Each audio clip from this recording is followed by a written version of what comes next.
এতিয়া নিশাই হ'ল আৰু নিশা 8 বাজিলে এতিয়াও ভাগ্য হাই কৰি এইফালে আমাৰ ৰাজীৱ দা লাগি আছে এতিয়াও এই যোৱাকালি বাৰু এইখন উঠিলে ত্ৰিপালখন লগাই দিয়া হ'ল আৰু এতিয়া বেৰ দিবলৈ অলপ বাকী আছে ইয়াৰ পৰা এইখিনি বাকীটো অলমষ্ট হৈ গৈছে আৰু এইখিনিত বাৰু গোটা মিলাই এইখিনি সময় বেছি নালাগে এতিয়া বাঁহৰ কামত বহুত এক্সপাৰ্ট আমাৰ ৰাজীৱ বা ভাগ্য মূৰ তুলিবলৈ সময় পোৱা নাই পোৱালিবোৰ ডাঙৰ হৈ আহি আছে বৰষুণে আমাৰ কাম বহুত পিছুৱাই দিলে হয়নে বৰষুণটো যদি নিদিয়াহেঁতেন হৈ গ'লহেঁতেন কিন্তু এতিয়া যিহেতু আমাৰ ইয়াত ত্ৰিপালখন লাগি গ'ল হেৰি লাগি গ'ল ৰাতি লাইট জ্বলাই হ'লেও কৰিব পৰা গৈছে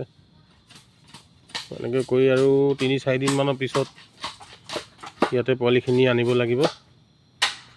তাৰপিছত আপোনালোকক এটা এটাকৈ দেখাই থাকিম আৰু এতিয়ালৈ আহোঁ